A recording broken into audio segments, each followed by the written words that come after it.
मोहम्मद बिन कासिम क्यों आया था? इलाहाबाद के एक पंडित है, उन्होंने खुद लिखा है, मैं अपनी बात नहीं पंडित जी की बात कह रहा हूं। उस वक्त हालात ऐसे हो गए थे कि चंद औरतें, मुसलमान औरतें जो श्रीलंका की सरजमीन से हज के लिए जा रही थी, उस वक्त राजा दाबिर सिंह उसके कुछ गुंडों ने इन औरतों को पकड़ लिया, उनकी इज्जत लूटी, उनका माल लूटा, उनको कैदी बनाया। उन औरतों ने उस वक्त पुकार कर कहा था कि कोई है जो हमारी इज्जत बचाएगा। कोई तिजारत करने वाला बाहर से आया हुआ ताजिर बात सुन करके अरब गया। अरब में जाकर गवर्नर जो था उसके सामने वाकया बयान कर रहा था। 19 साल का जवान मोहम्मद बिन कासिम वहां से गुजर रहा था। उसने इतना वाकया सुना कि हिंद की सरजमीन पर कुछ हमारी बहनों की इज्जत लूटी जा रही है। वहीं खड़े होकर उसने कहा, लब्बैक या उख्ती, ऐ मेरी बहन, मैं तेरी इज्जत की हिफाजत के लिए आ रहा हूं। वहां से पुकारा अपने चचा जो गवर्नर था उस वक्त, उससे 10,000 का लश्कर लेकर के सबसे पहले यहां आने वाला मोहम्मद बिन कासिम किस लिए आया था? माल लूटने के लिए नहीं, औरतों की इज्जत बचाने के लिए आया था। हिंदुस्तान की सरजमीन पर कदम रखा और उसके बाद सामने मुकाबिल में फौरन जंग के लिए नहीं आया। कहा कि जिन औरतों को कैदी बनाया वो छोड़ दो, जो हज के लिए जा रही थी उन्हें आजाद कर दो, और दूसरी बात, जिन्होंने गुंडागर्दी की है उन्हें पकड़ो और जेल में डालो। राजा को घमंड था, उसने इनकार किया तो मोहम्मद बिन कासिम ने कहा, चलो आओ मोहम्मद अरबी के शेरों से मुकाबला हो जाए। 3 दिन का मुकाबला हुआ था, न राजा बचा न बाजा बचा, सारे हजारे इधर से उधर हो गए और मोहम्मद बिन कासिम का परचम लहराया। मेरे अजीजों, औरतों की इज्जत का मुहाफिज 19 साल का जवान था, जिसने आते ही औरतों की इज्जत भी बचाई और मेरे दीन का परचम भी लहराया। मैं आज पूछता हूं, हमारी उम्रें कितनी हो गई? कई जवान 25 साल 30 साल क्रॉस कर चुके। आज बहुत सारी औरतों की इज्जतें जब लूटी जाती हैं, तुम तो मोबाइल में देख देख करके शेयर कर देते हो, वीडियो इधर से उधर फैला देते हो और उसके बाद समझते हो हम बहुत बड़ा काम कर रहे हैं। हर कोई यही कहता है सबको शेयर करो, सबको शेयर करो। काय के लिए शेयर करो? मेरे अजीजों, ये कौन सी जंग लड़ रहे हो? व्हाट्सएप मोबाइल की जंग लड़ रहे हो? तुम्हारे अंदर अगर गैरत बाकी है तो मेरे अजीजों, किसी की इज्जत लुटते हुए देखकर तुम तमाशा नहीं कर सकते। ईमान बेदार करो, ईमान बेदार करो। ये आज हालात क्यों आए? इमाम गजाली की एक बात मैं सुनाता हूं। बहुत सालों पहले उस इमाम ने कहा था, 1000 साल पहले तकरीबन, उस इमाम ने कहा था, जब इस उम्मत के सामने उनके रसूल की तौहीन हो रही हो और उम्मत खामोश बैठी रहे तो चंद दिन इंतजार करें, इनकी माँ और बहनों को बाजार में लाकर नीलाम किया जाएगा, इनकी माँ और बहनों की इज्जत लूटी जाएगी और ये कुछ ना कर सकेंगे, इनके बच्चों को मारा जाएगा और ये कुछ ना कर सकेंगे। मैं आज महसूस कर रहा हूं, हुजूर की गुस्ताखी पर और तौहीन पर खामोश रहने का नतीजा यह है कि अब हमारे घर भी सलामत नहीं रहेंगे। लोग आज चीख रहे हैं, मस्जिदें वीरान हो गई, मस्जिदें टूट रही हैं, खानकाहें टूट रही हैं, न जाने कितने मज़ारात बिल्डोजर से खत्म किए जा रहे हैं। ये तमाम बातें अपनी जगह पर। मैं आपसे पूछता हूं, जाने ईमान रसूलुल्लाह की इज्जत बाकी नहीं रही तो फिर कुछ भी बाकी नहीं रहा। वो जो न हो तो कुछ न हो, वो जो न थे तो कुछ न था। जान है वो जहान की और जान है तो जहान है। आपसे मैं यही कहना चाहता हूं, सीरियस हो जाओ, हसास हो जाओ। हंसी मजाक, गलछड़े, ये लतीफे लोगों के दरमियान अय्याशियां खत्म कर डालो। आज हर एक के घर से धुआं उठ रहा है और लोग अभी खुशियां और तमाशा देखने में मसरूफ हैं। आज पूरी दुनिया में जो तमाशा है आप नहीं अंदाजा कर सकते। फिलिस्तीन के बच्चों के साथ खून की होली खेली जाती है। हमने इराक में देखा है, चंद साल पहले जहां मैदान में खेला करते थे लोग, आज वो मैदान कब्रों से भर चुका है, कब्रों से भर चुका है। इतनी मौतें होती हैं कि जनाजा उठाने के लिए लोग नहीं होते, जनाजा उठाने के लिए लोग नहीं होते। ये तमाम हालात क्यों पैदा हुए? मुल्क शाम के हालात इतने सख्त तरीन हो गए हैं कि तकरीबन 50 लाख के करीब बेघर हो चुके लोग, जिनका घर नहीं, सब टूट चुका। ये हालात देखकर मैं आपसे कहता हूं, बेदार हो जाओ और अमल की तरफ आ जाओ। क्या अब भी तुम्हें अजानें नहीं उठाती? नमाजों के लिए दौड़ते नहीं? अल्लाह का कहर जब आता है, पकड़ आती है, तो फिर कोई तुम्हें नहीं बचा सकता, कोई नहीं बचा सकता। मैं वार्निंग भी दे रहा हूं और आपको बता भी रहा हूं कि नबी करीम सल्लल्लाहु अलैहि वसल्लम का दरवाजा अभी खुला हुआ है, खुला हुआ है। और वो ऐसा नबी है जिसके दरबार से वाबस्ता होने में कभी आपको शर्म नहीं आएगी इंशाअल्लाह, और कभी आप अपने आप को बेआबरू नहीं समझेंगे, कभी नहीं। मैं अपनी प्रैक्टिकल लाइफ बता रहा हूं। हुजूर की मोहब्बत में, वो वफा में जो मजे हैं वो दुनिया में कहीं नहीं है। जब बेचैन दिल होता है तब भी हम, मेरे अजीजों, गाने सुनकर के अपनी बेचैनी दूर नहीं करते। हम पिकनिक पॉइंट पे जाकर अपनी बेचैनी दूर नहीं करते।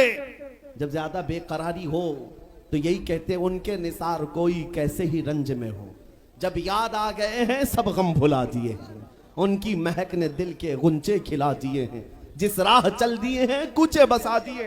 हुजूर को याद कर लेते हैं, बेचैनी दूर होती है, बेकरारी दूर होती है।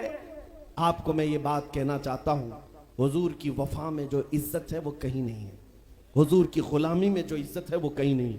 आज आपके दरमियान मैं यहां आया हूं, फतेहपुर सिकरी पहली मर्तबा, लेकिन तुम्हारा जोश और जज्बा मेरे अजीजों, रात के 12 बजे के बाद मुझ जैसे एक अदना तालिब इल्म के इस्तेकबाल के लिए अगर इतना मजमा खड़ा है, जो खड़ा है, जिसको जगह नहीं वो भी, जिसको जगह है वो भी, क्यों कोई बड़े पार्टी का नेता आया है क्या, किसी गवर्नमेंट का ओहदेदार आया है?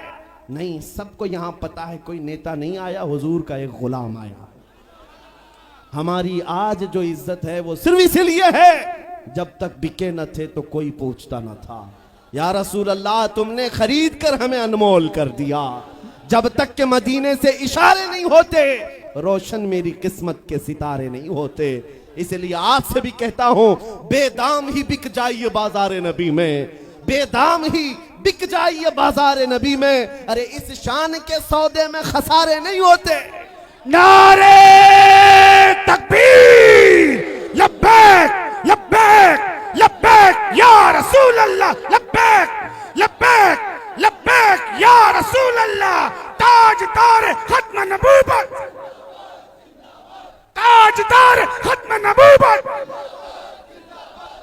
मैं अपनी गुफ्तगू को समेटते हुए बात अर्ज करता हूं, तुम्हारे यकीन को बढ़ाने के लिए कहता हूं, आज भी तुम्हें पता होना चाहिए, हमारे दर्द को कोई समझने वाला है तो आमिना का लाल है, वो मकीने गुंबदे खजरा है, जो बेकसों का कस, जो बेसहारों का सहारा। उस रसूल पाक की आदत ही ये है, आता है फकीरों पे उन्हें प्यार कुछ ऐसा, खुद भीख दें और खुद कहें मंगते का भला हो। आपको मैं ये बात बार बार इसलिए कह रहा हूं कि तुम ये मांगना छोड़ दो, लोगों के यहां हाथ फैलाना छोड़ दो, उनकी नौकरी चाकरी करना छोड़ दो। मेरे मुर्शिद ताजु शरिया फरमाया करते, बुल हवस सुन सीमो जर की बंदगी अच्छी नहीं, बुल हवस सुन सीमो जर की बंदगी अच्छी नहीं, उनके दर की भीख अच्छी, सरवरी अच्छी नहीं। दुनिया में कहीं इज्जत नहीं पाओगे जो मेरे नबी की गुलामी में पाओगे। इसलिए कि हमने हुजूर से वाबस्ता होने वालों को देखा है, वो बिलाल हबशी हबशा के रहने वाले थे, अगरचे रंग काला था, लेकिन जब मेरे आका की गुलामी में आए तो मेरे आका ने उन्हें काबे की छत पर चढ़ा दिया, और काबे की छत पर से अजान देकर बिलाल ने ये लोगों को बता दिया, ऐ लोगों मुझे देखो, रंग से इज्जत नहीं, मुस्तफा के कदमों से इज्जत है।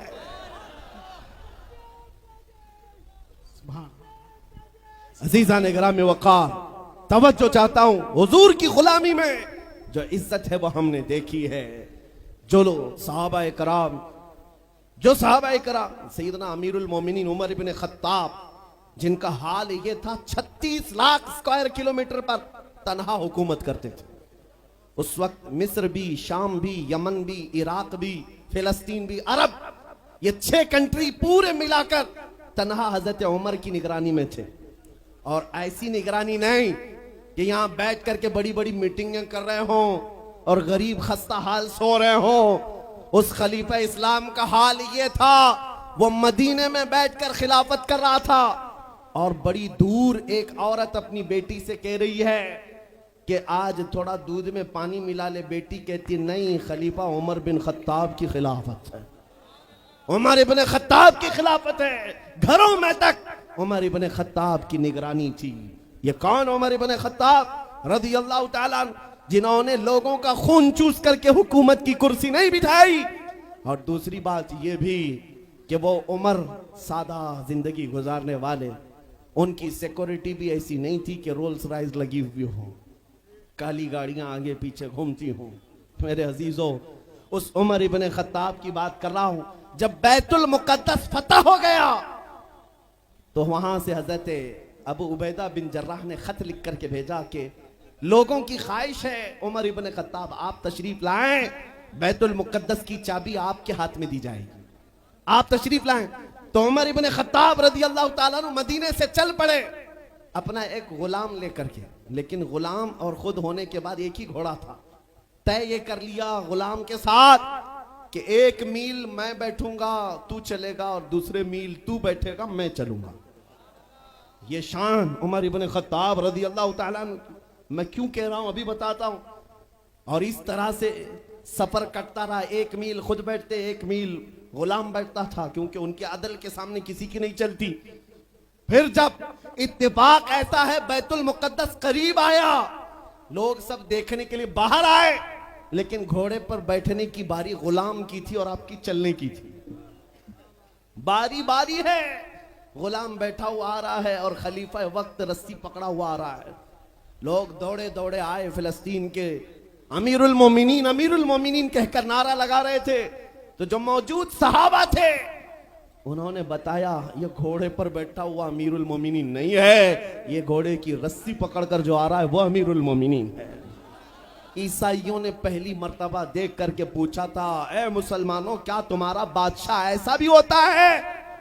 उस वक्त सहाबा ने कहा पहली बात तो हमारे यहां बादशाह होता ही नहीं, बादशाह नहीं होता। और उनकी ये जिंदगी मैं इसलिए बता रहा हूं। फिर ईसाइयों ने कहा अगर ये घोड़े की रस्सी पकड़कर चलता है तो इसके डर से कैसर और किसरा क्यों कांप रहे हैं? इसके डर से पूरा ईरान, पूरा रोम कांप रहा है। आखिर कौन सी ताकत है इस उमर के अंदर? ये तो रस्सी पकड़कर घोड़े लेकर चल रहा है। तब जानते हो मेरे अजीजों, उमर इब्ने खत्ताब रदी अल्लाह ताला अन्हु ने लोगों को जमा करके बताया, ऐ लोगों सुनो, मेरी हैसियत सिर्फ इतनी थी, मैं खत्ताब का बेटा उमर, बचपन में 2 बकरियां मुझसे नहीं संभाली जाती और मेरे बाप मुझे हर दिन मारते थे, बकरियां नहीं संभालनी आती। लेकिन आज गौर से देखो, आंख खोलकर, वही खत्ताब का बेटा उमर है। 36 लाख स्क्वायर किलोमीटर पर तन्हा हुकूमत करता है। इसलिए नहीं कि खत्ताब का बेटा उमर है, इसलिए कि मोहम्मद अरबी का गुलाम उमर है। नारे तकबीर, नारे रिसालत, मरहबा या मुस्तफा, मरहबा या मुस्तफा। अजीजा ने गिरामी औकार, मैं आपको कई मिसालों से बता सकता हूं। इज्जत सहाबा ने रसूलुल्लाह के कदमों से पाई है, इज्जत नबी पाक के कदमों से पाई है। आज जिस जलसे में जाएं, आला हजरत आला हजरत। अभी अगर मैं पूछूं इश्क मोहब्बत आला हजरत आपको बोलने की जरूरत ही नहीं। हर इलाके में सुन्नियों का मजमा खुद ही कहता है। हालांकि इस नारे का मतलब क्या है? इश्क मोहब्बत 2 लफ्ज हैं। जैसे ही इश्क पुकारा जाए, मोहब्बत पुकारी जाए, हर एक कहता है आला हजरत आला हजरत। मेरे अजीजों, ये बात इसलिए मैं कह रहा हूं, 100 साल गुजर जाने के बाद भी उस इमाम का नारा हर मजलिस की रौनक क्यों बना है? इसलिए कि वो बरेली का इमाम जिंदगी भर अपने कसीदे नहीं पढ़ता था, अपने खानदान की बड़ाइयां नहीं बोलता था, बल्कि जब भी बोलता था तो यूं कहता, सरवर कहूं कि मालिको मौला कहूं तुझे, बागे खलील का गुले ज़ैबा कहूं तुझे, तेरे तो बस ऐबे तनाही से हैं बरी, हैरान हूं मेरे शाह मैं क्या क्या कहूं तुझे। लेकिन रजा ने खत्म सुखन इस पे कर दिया, खालिक का बंदा खल्क का आका कहूं तुझे। उस बरेली के इमाम ने जिंदगी भर अपने नबी की तारीफ की, लेकिन जब दुनिया से चला गया तो रब्बे जुल जलाल ने ना उनका नाम मिटने दिया, ना उनका कलाम मिटने दिया। सुभान अल्लाह, सुभान अल्लाह। इसलिए ये फार्मूला समझ करके चलो, जो हुजूर की बात करता है वो जिंदा रह जाता है। आज भी आपको ये कसीदा याद है, मौलाया सल्ली वसल्लिम दाइमन अबदा? सुने हो कि नहीं सुने हो? ये कसीदा उर्दू में नहीं है, अरबी में है। तुम्हें तो अरबी शायद समझ में आती नहीं आती, लेकिन सबको पढ़ने में लुत्फ आता है, सुनने में लुत्फ आता है। ये शरफुद्दीन बोसीरी का लिखा हुआ 700 साल पहले का कसीदा है। मेरे नबी की मोहब्बत में लिखा था। जब फालिज की बीमारी हो गई थी, लकवा, पैरालाइज हो गया था और इलाज करा करा कर थक गए। आखिर में एक दिन कमरे में बैठकर यही कसीदा लिखने लग गए। अमिन तज़क्कुरि जीरानिम बिदी सलमी मज़ज्त दमअन जरामिन मुक़लतिन बिदमी अम हब्बत अर्रीउ मिन तिलक़ाइ काज़िमतिन व औमद अलबर्क़ु फ़ि ज़लमाइ मिन इज़मी फमा लिअयनैका इन क़ुल्त तक्फ़ुफ़ा हमता व मा लिक़ल्बिका इन क़ुल्त तस्तफ़िक़ यहिमी मुहम्मदुन सय्यिदुल कौनैनि वस्सक़लैनि वल फ़रीक़ैनि मिन अरबिन व मिन अजमी हुवल हबीबुल्लज़ी तुरजा शफ़ाअतुहु लिकुल्लि हौलिन मिनल अहवालि मुक़तहिमी दआ इलल्लाहि फल मुस्तमसिकून बिही मुस्तमसिकून बिहब्लिन गैरि मुनफ़सिमी या अक्रमल ख़ल्क़ि मा ली मन अलूज़ु बिही सिवाका इंद हुलूलिल हादिसिल अममी या रब्बि बिल मुस्तफ़ा बल्लिग़ मक़ासिदना वग़फ़िर लना मा मज़ा या वासिअल करमी। इमाम शरफुद्दीन बूसीरी का लिखा हुआ ये कलाम 170 अशार हैं। अल्हम्दुलिल्लाह पूरा याद है, लेकिन पढ़ने के लिए उतना वक्त नहीं है। लेकिन जिस जमाने में उन्होंने लिखा था उस वक्त उनको पैरालाइज हो गया था, फालिज हो गया था, लकवा मार गया था। लेकिन उसके बावजूद जब कलाम लिख करके सो गए रोते रोते, किस्मत जाग गई, ख्वाब में मेरे आका तशरीफ लाए। कहा बूसीरी जो कलाम तुमने लिखा हमें भी सुनाओ। जानते हो उन्होंने जब कसीदा लिखा था पूरा तो लिख दिया था, लेकिन शुरू का जो शेर है मौला या सल्ली व सल्लिम दाइमन अबदा, ये आधा ही बना था, दूसरा बन ही नहीं पाया था। जब ख्वाब में हुजूर ने पूछा बूसीरी सुनाओ, तो सुनाने लगे या रसूल अल्लाह अबी व उम्मी फिदा मौला या सल्ली व सल्लिम दाइमन अबदा। अटक गए, दूसरा तो बना ही नहीं था। हुजूर ने फरमाया इसका दूसरा शेर मेरी जानिब से अला हबीबी का खैरुल खल्क़ि कुल्ली। हुजूर पाक ने इरशाद फरमाया और उसके बाद अपनी चादर उठाकर इमाम बूसीरी को पहनाया। कहां? ख्वाब में। ख्वाब में हुजूर अकरम सल्लल्लाहु ताला अलैहि वसल्लम की वफात के 700 साल बाद के हैं। इमाम शरफुद्दीन बूसीरी हुजूर की इंतकाल के 700 साल बाद के तकरीबन। ख्वाब में चादर भी दी और अपना नरम और मुलायम हाथ मेरे आका ने शरफुद्दीन बूसीरी के जिस्म पर फेरा और मुस्कुरा करके चले गए। तुम क्या मुस्कुराए कि गुल खिल गए। और मेरे अजीजों, मेरे आका तो घर पर आए भी और चले भी गए। शरफुद्दीन बूसीरी कहते मेरी आंख खुली तो भीनी भीनी खुशबुओं से घर महक रहा था। मैंने सोचा ख्वाब की बात ख्वाब है, लेकिन देखा तो रात में हुजूर ने जो चादर दी थी वो गोद में पड़ी हुई थी, गोद में रखी हुई थी। उठाया और चूमा। सोचा मैं तो फालिज वाला हूं, हाथ पैर तो उठते नहीं। लेकिन जब हाथ उठाया, पैर उठाया, देखा पूरा सही सलामत है। मेरे आका सल्लल्लाहु अलैहि वसल्लम ने उन्हें नवाजा। मैं ये वाकया बयान करना मकसूद नहीं था, लेकिन दरमियान में बात आई, इसलिए कह रहा हूं कि उस शरफुद्दीन बूसीरी का कसीदा घर घर पूरी दुनिया में बच्चों को याद है। छोटा ही सही, एक शेर ही सही, क्यों 700 साल पहले कहे हुए कसीदे को अल्लाह ने आज भी जिंदा रखा है। सिर्फ हमारी जुबानों पर नहीं, आज जाकर मदीने तैयबा में देखो, हुजूर पाक की जालियों में अंदर जाने वाला जो दरवाजा है, उस दरवाजे की कड़ी पर भी ये शेर लिखा हुआ।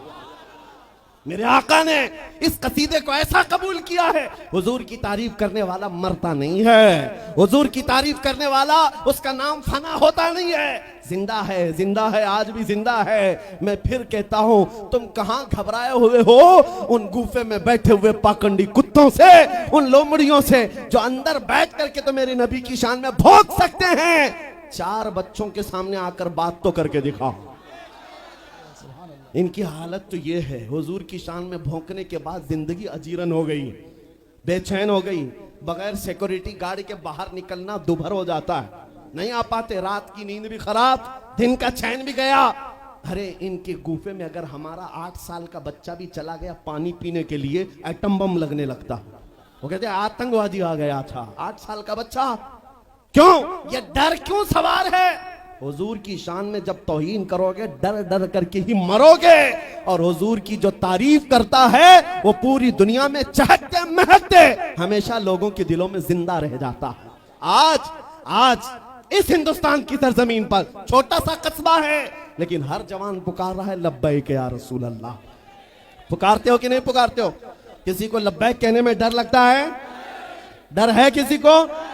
हाँ, बात ये सुनो, ये अल्लामा खादिम हुसैन रज़वी रहमतुल्लाह अलैह का पुकारा हुआ नारा था और ऐसा जिंदा हो गया, ऐसा जिंदा हो गया। मैं दूसरों से कहता हूं, जिसको लब्बैक के नारे से चिढ़ है वो आज से आदत बना ले रोज सुनने की, क्योंकि ये क़यामत तक लगने वाला है। ये बंद होने वाला नहीं है, कयामत तक लगेगा। और मैं उनसे कहता हूं घबराओ मत इन नारों से, हम तुम्हारे बाप को नहीं पुकार रहे, हम अपने नबी को पुकार रहे हैं। लब्बैक या रसूल अल्लाह का मतलब होता है ऐ अल्लाह के रसूल मैं हाजिर हूं, ऐ अल्लाह के रसूल मैं, तर्जुमा क्या है ऐ अल्लाह के रसूल मैं, लब्बैक या रसूल अल्लाह का मतलब ये होता है ऐ अल्लाह के रसूल मैं। और जब अपने नबी को पुकार रहे हैं तो डरना किस बात का, खौफ किस बात का? किसी के बाप को पुकार रहे हैं, किसी के खास नेता को पुकार रहे हैं, हम उस नबी को पुकार रहे हैं जो हमारी बेकरारी को देखता नहीं। हम उस नबी को पुकार रहे हैं जिसको हमारा तकलीफ में पड़ना गवारा नहीं। अजीजुन अलैहि मा अनितुम, और इस यकीन के साथ पुकारते हैं हम यहां से पुकारे वो वहां से सुने। मुस्तफ़ा की समाअत पे लाखों सलाम। वो और होंगे जो मेरे नबी को मुर्दा समझते हैं, हम तो ये अकीदा रखते हैं तू जिंदा है वल्लाह, तू जिंदा है वल्लाह। मेरी चश्मे आलम से छुप जाने वाले ऐ सुन्नियों, आज की मजलिस मीलाद में हम ये दुआ करके जाएंगे मेरे आका की बारगाह में, दुआ करेंगे इंशाअल्लाह। ये दुआ करेंगे या रसूल अल्लाह चमक तुझसे पाते हैं सब पाने वाले, मेरा दिल भी चमका दे, मेरा दिल भी चमका दे, मेरा दिल भी चमका दे। बरसता नहीं देख कर अब्र रहमत, बदों पर भी बरसा दे बरसाने वाले। मैं मुजरिम हूँ आका मुझे साथ ले लो, कि रास्ते में हैं जा बजा थाने वाले। आका अब इन दुनिया के कुत्तों को देख देख कर थक चुके, अब हमारी आंखें खीरा होने को आ गई हैं, हमारी आंखें बेहयाइयों को देख करके बेरौनक होने लग गई हैं। इसलिए मदीने के ताजदार आपके दरबार में सिर्फ इतनी अर्ज है, इतनी अर्ज है मेरे आका आओ कि मुद्दत हुई है तेरी राह में अखियां बिछाते बिछाते, तेरी यादों में तेरी हसरतों में बड़े दिन हो गए घर को सजाते सजाते। सुना है आप हर आशिक के घर तशरीफ लाते हैं, मेरे घर में भी हो जाए चरागा, मेरे घर में भी हो जाए चरागा। हर सुन्नी की तड़प है या नहीं मेरे आका हमारे घर तशरीफ लाएं? हर एक की तमन्ना है या नहीं? और हर उम्मती की ये तड़प है। तो सुनो, ये आज वादा करके जाओगे अपनी मर्जी से नहीं जिएंगे, अपनी मर्जी से, किसकी मर्जी से? नबी की।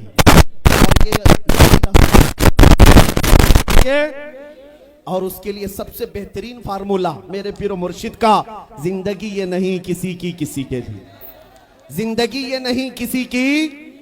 ऐ नौजवानों, तुम्हारी जिंदगी सिर्फ हसीनाओं के लिए नहीं है, तुम्हारी जिंदगी नशा करके बर्बाद करने के लिए नहीं है, तुम्हारी जिंदगी आयरे गहरे के झंडे उठाने के लिए नहीं है। जिंदगी ये नहीं किसी की किसी के लिए, जिंदगी है नबी की, जिंदगी है नबी की नबी के लिए।